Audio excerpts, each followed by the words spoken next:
आज पढ़ा चतुर राजा विषय। चलतु भिडियोटी को डेरी न कर आरंभ करवा। सोलोमन राजा निकट में थे दुई जन स्त्री लोक पहुँचले। स्त्री दुई जन पाखरे दुईटी पिला थिले। जनकर पिला बंची अन्य जनकर पिला मरी जाइथिला।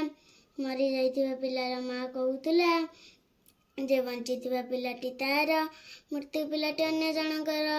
राजा शुणी सारिबा परे विचार देले जो पिलाटी बंची ताकू दुई भाग करी कटा जीवो।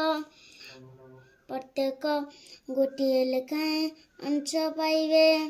एथिरु मृत्यु पिलार माँ शुणु शुणु हाँ भरिला। मात्र जीवित पिलार माँ कांदी कांदी कहला से पछे पिलाटी नेउ किंतु ताकू मारी खंड खंड करी काट नाही।